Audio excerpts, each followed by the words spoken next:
국제경찰 공조, 인터폴에 대해서 보겠습니다.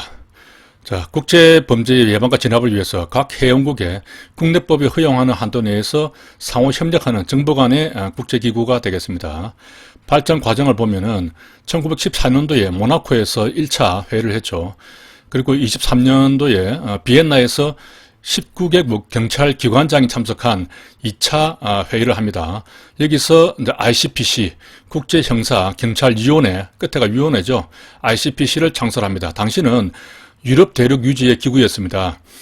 그렇기 때문에 지역적 한계가 있었고 세계적인 경찰 협력 기구였다라고 하면은 틀린 지문이 되겠습니다. 1956년도에 비엔나에서 ICPC 총회를 하면서 여기서 국제형사경찰기구 ICPO를 만들게 됩니다. 당시에는 파리에 사무총국을 두었죠. 현재는 프랑스 리옹에 있습니다. 여기서 이 연도별로 순서도 잘 알아야 됩니다. 코비비 순이죠. 코비비, 코후비가 아닙니다. 코비비. 유럽 사람들은 코를 비비면서 인사를 하죠. 그리고 이때는 19개 경찰기관장들이 모였고 그리고 ICPC입니다. ICPC에서 ICPO로 이렇게 바뀌었죠. 이때는 유럽 대륙 유지였고 지금이 이제 전 세계적인 그러한 경찰 기구가 되겠습니다. C에서 구멍이 좀 뚫려 있죠. 이렇게 좀 부족했다는 거죠. 전 세계가 모인 게 아니라 유럽 대륙만 모이다 보니까 이렇게 구멍이 뚫렸다. 이렇게 생각을 하고 현재는 온전한 원이 돼 있죠. 이렇게 전 세계가 참여하는 국제기구로 발전했다. 이렇게 해서 ICPC에서 ICPO로 발전했다는 것을 암기를 하시기 바랍니다. 조직은 이제 총회가 있는데 인터폴의 전반적인 시책과 원칙을 결정하는 최고 의결기관이 되겠습니다. 1년에 한 번 개최를 합니다. 사무총국은 이제 각 회원국과의 협조관계를 유지하는 총본부이죠.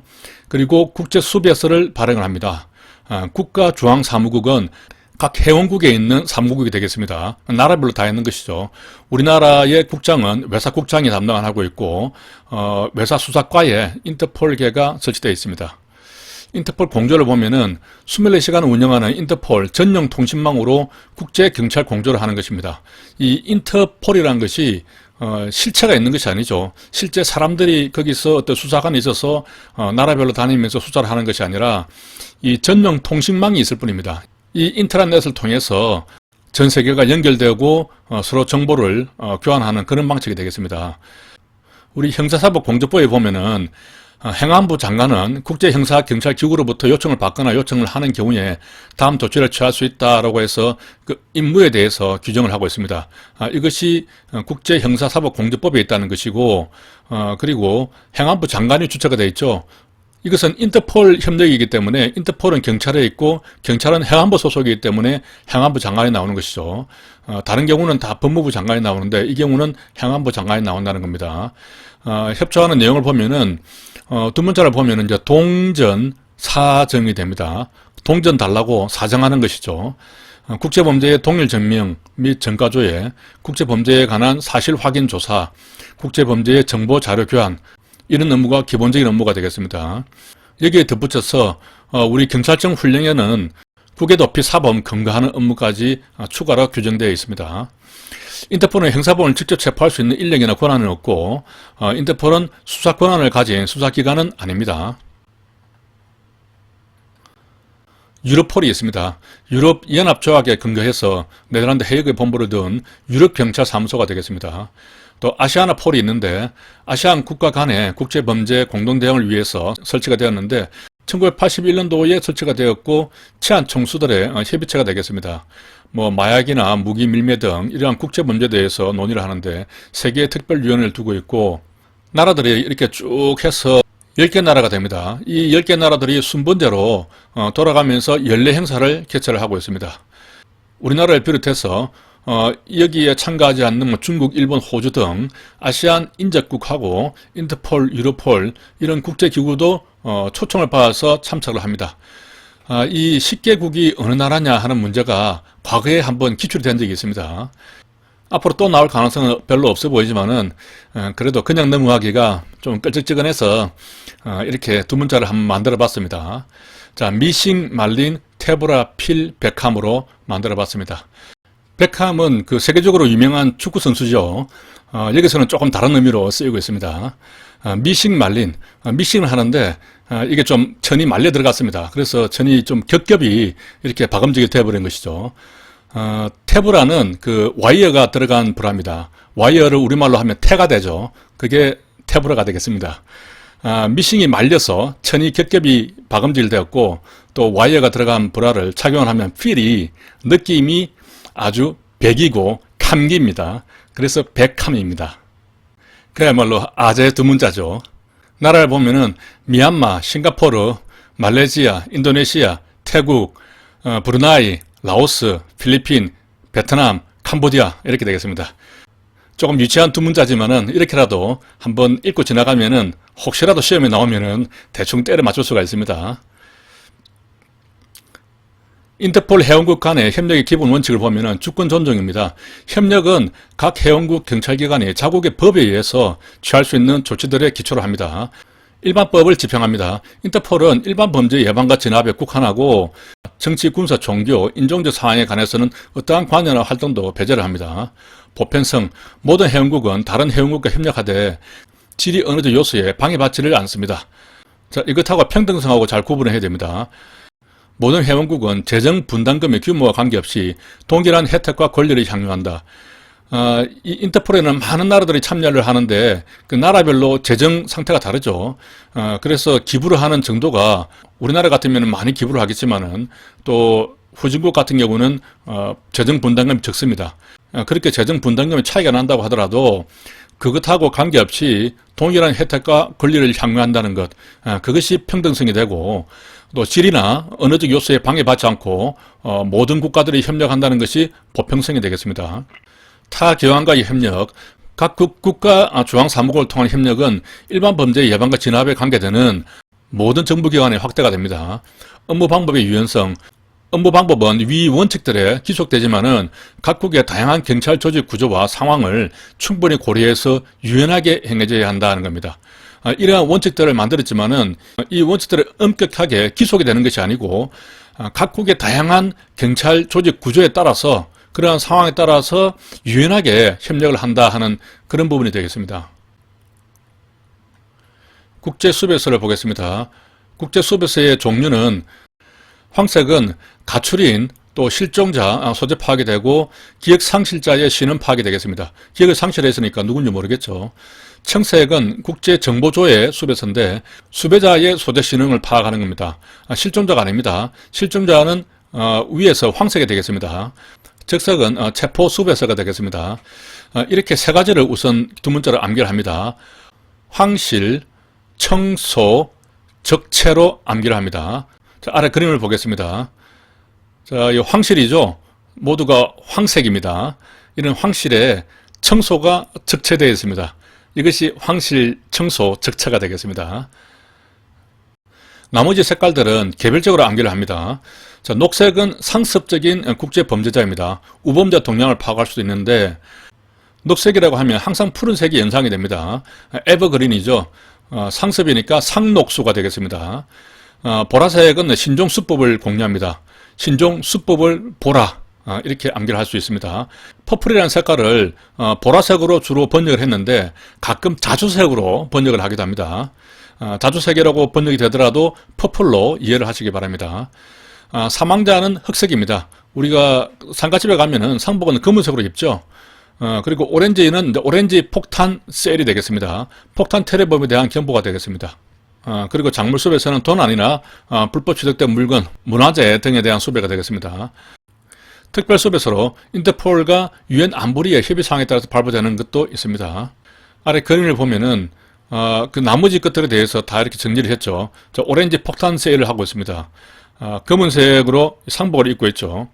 자, 뒤에는 이제 에버그린입니다. 항상 녹색이죠. 상록수가 되겠습니다. 인터폴의 적색수배를 보면은 적색수배 요청 기준은 최소한 장기 2년 이상의 징역 금고에 해당하는 범죄로 체포영장이나 구속영장이 발부되어야 합니다. 그런 사람 중에서 이러한 범죄를 위주로 적색수배를 하게 됩니다. 살인, 강도, 강간 등 강력범죄, 뭐 조직폭력이나 보이스피싱이죠. 이런 조직범죄, 또 다액은 5억 이상입니다. 그 외에도 사회적 파장과 중대성을 고려해서 수사 관서에서 특별히 즉색 수배 요청한 사범 이렇게 되어 있습니다. 따라서 꼭 5억이 아니라도 그 이하라도 혹은 이런 뭐 강력범이나 조폭 관련한 사건이 아니라고 하더라도 이러한 것들을 고려를 해서 인터폴에다가 즉색 수배 요청을 할 수가 있습니다. 그렇게 요청을 하면은 인터폴 사무총국에서 최종적으로 판단을 하는 것이죠. 즉색 수배자가 국내에 입국을 하면은 우리 가나안 경찰서에서는 어떻게 조치를 하느냐, 수배자 여부를 컴퓨터로 재확인한 다음에 수배자 동량을 24시간 감시를 하게 되겠습니다. 지원이 필요하면 지방청 외사과에 보고를 해서 필요한 인원을 지원을 받고, 수배자가 타 관할로 이동하면 관할 경찰서 외사 요원에게 동량 감시를 인계한 후에 경찰청에 적보를 하게 되겠습니다. 인수한 경찰서는 수배자가 출국할 때까지 동량을 감시하고 그 결과를 매일 경찰청에 적보를 하게 되겠습니다.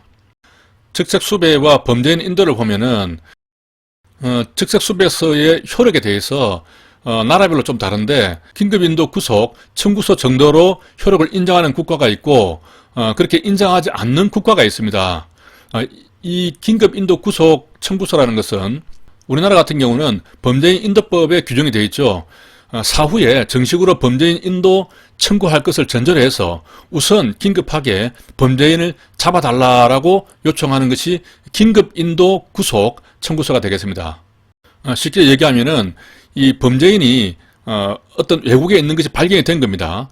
그런데 그 범죄인을 우리나라로 인도해 주시오 라고 그 범죄인 인도 청구를 하려고 하니까 그 서류도 만들어야 되죠. 결제도 받아야 되죠. 또 번역도 해야 되죠. 시간이 많이 걸리죠. 보통 한 달 이상 걸리거든요. 그렇게 되면은 범인을 놓칠 수가 있으니까 우선 간략하게 긴급하게 인도 구속 청구서를 보내는 겁니다. 대신에 나중에 후속적으로 범죄인 인도 청구서를 보내줄 테니까 우선 이것만 가지고, 간단한 내용 이것만 가지고 좀 사람부터 신변을 확보해 주시오 라고 청구하는 것이 긴급 인도 구속 청구서입니다. 이것은 일반적으로 법무부 장관이 보내는 것이죠. 다시 말하면은 이제 국가가 대표성을 가지고 보내는 것이고, 이 인터폴의 즉색 수배라는 것은 오로지 그 나라의 경찰청에서 인터폴에 요청을 해서 만든 것이잖아요. 그러니까 그 공신력이 좀 약하죠. 이렇게 비록 공신력이 약한 거지만은 국가가 정식으로 인정한 이런 그 긴급 인도 구속 청구서 정도로 효력을 인정하는 나라들이 있다는 겁니다. 그리고 그렇게 인정하지 않는 나라들이 있는 것이죠. 우리나라 같은 경우는 이 즉색 수배서를 긴급 인도 구속 청구서로 인정하지 않는 나라에 속합니다. 만약에 이제 그렇게 인정하는 나라라면은 이 인터폴의 즉색 수배서를 근거로 해서 바로 체포를 해서 범죄인 인도 절차에 따라서 신병을 넘길 수 있는 것이죠. 그것을 인정하지 않는 나라 같은 경우는 수배자를 발견하더라도 즉시 체포를 하지 않습니다. 단지 소재 확인만 하고 동량 감시만 하고 있다가 그런 내용을 그 수배국에 통보를 해주고 정식으로 범죄인 인도 청구를 해라. 그리고 그 범죄인 인도 청구 오기까지 기다리고 있는 거죠. 그 사이에 범죄인을 놓치더라도 뭐 어쩔 수 없는 거죠. 그것은 나라가 다르기 때문에 또 관할권이 다르기 때문에 어쩔 수 없다라고 보는 것입니다. 인터폴의 국제협력 활동을 보면은 인터폴 사무총국이 95년대에 구축한 도난 문화재 데이터베이스에 한국은 그림 조각 등을 등재를 했습니다.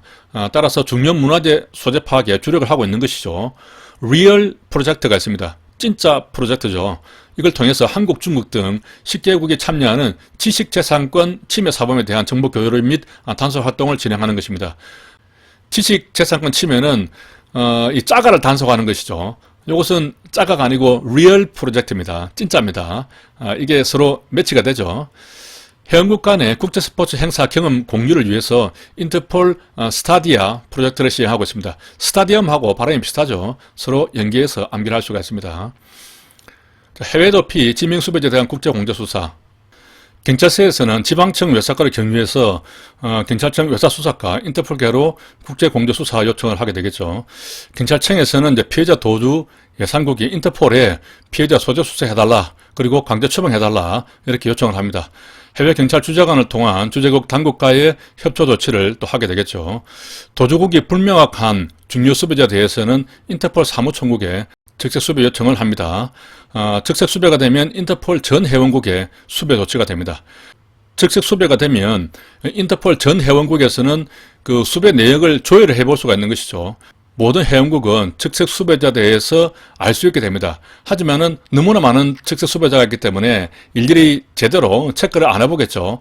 그렇기 때문에 도주 예상국이 있다면은 그 인터폴에 특별히 별도의 주의를 줍니다. A라는 사람이 너희 나라에 지금 있는 것 같으니까 좀 조사를 해서 있다면은 추방을 해달라, 이렇게 요청을 하는 것이죠. 또 필요하면은 해외 주재관을 통해서 주의를 더욱 환기를 할 수도 있습니다. 테러리즘의 유형을 보면은 이데올로기적 테러리즘은 특정 이데올로기를 고수하는 것이죠. 또 확산 관철시키기 위한 것으로 혁명주의, 마르크스주의, 무정부주의, 인종주의, 신나치주의 등이 있습니다. 민족주의적 테러리즘은 민족 공동체를 기반으로 하는 것이고 특정 지역의 독립이나 자유를 목적으로 합니다. 간헐적 테러리즘은 단기간에 걸쳐서, 장기간이 아니죠, 단기간에 걸쳐서 이례적, 간헐적, 비조직적으로 자행이 되고, 국가 테러리즘은 개인이나 조직이 아니라 국가 자체가 테러의 주체가 되는 경우를 말합니다. 코리안 데스크가 있습니다. 코리안 데스크는 외국 경찰청에 설치가 되어서 그 나라 경찰이 운영하는 한국 전담 부서를 말합니다. 그러니까 그 나라의 경찰청에 한 개의 부서가 있는데 그 부서가 한국만을 전담한다는 거죠. 이렇게 한국 전담 부서가 있는 나라가 필리핀하고 베트남이 있습니다. 자, 필리핀을 보면은 경찰청하고 6개 지방청에 총 7명의 우리 한국 경찰관이 파견되어 있습니다. 최근까지 5개였죠. 그런데 불과 얼마 전에 한 개 지방청이 더 늘어났고 또 한 사람이 더 파견됐습니다. 다바오라고. 이 부분은 뭐 실무조감에 나오는 부분 아니니까 암기를 할 필요는 없습니다. 참고로 하시면 되겠습니다. 여기에는 우리 한국 경찰관이 거기에 실제 파견 나가 있는 것이죠. 거의 외교관하고 비슷한 수준으로 대우를 받으면서 근무를 하고 있습니다. 베트남에도 설치가 되어 있는데 여기는 우리 한국 경찰관이 파견되어 있지 않습니다. 오로지 베트남 경찰관들로만 구성이 되어 있죠. 그 사람들과 협조를 해서 범죄 정보를 교환하고 국외 도피 사범을 송환하고 교민 안전 활동을 하고 있습니다. 필리핀 같은 경우는 우리 경찰관이 참 많이 나가 있죠. 코리안 데스크에만 7명이 나가 있고 또 그리고 대사관, 영사관에 경찰 주재관으로 파견된 사람이 4명이 있거든요. 그러면 전체가 11명이 됩니다. 상당히 많죠. 거의 뭐 중국이나 미국하고 비슷한 규모로 필리핀에는 많은 경찰관들을 보내고 있습니다. 이렇게 하는 것은 그동안에 우리 교민들이 많이 피해를 당했었고 또 이 필리핀 경찰청에서 우리 한국 경찰이 그렇게 활동하는 것을 인정을 해주기 때문에 이렇게 활동을 할 수 있는 것이죠. 자, 조약의 유형을 보면은 조약, 협정, 협약, 의정서가 있는데 조약은 가장 격식을 갖춘 정신문서가 되겠습니다. 당사자 간의 정치적, 외교적 기본관계나 지위에 관한 포괄적 합의 시 사용을 되고 신사협정이라는 것은 정치협정에 불과해서 조약으로 볼 수가 없습니다. 자, 협정, 어그리먼트는 정치적 요소가 포함되지 않은 전문 기술적인 주제를 다루기 때문에 조정하기 어렵지 아니한 사안에 대해서 합의를 하는 것입니다. 암기는 협정이란 말에서 협의 조정 이렇게 생각을 하시고 키워드 조정을 생각을 하시기 바랍니다. 협약, 컨벤션, 특정 분야나 기술적 상황에 대한 입법적 성격의 합의가 되겠습니다. 협약이니까 거기서 협의의 약속이다. 이렇게 약속이란 말을 떠올려서 약속은 이제 입법적인 사항이 되겠죠. 의정서, 프로토콜, 기본 문서에 대한 개정이나 보충적인 성격입니다. 기본 문서가 있으면 그것을 조금 바꾼다든지 보충 설명을 할 때는 의정서를 맺는다는 것이죠. 그래서 의제, 개정, 개정이란 키워드를 기억을 하시기 바랍니다. 정리를 하면은 협정은 협의 조정, 협약은 협의 약속, 의정은 의제, 개정 이렇게 생각을 하고 개정이라든가 약속, 조정 이런 키워드를 떠올리시기 바랍니다. 한 가지 보충을 해서 일반적으로 승인된 국제법규라는 것이 있습니다.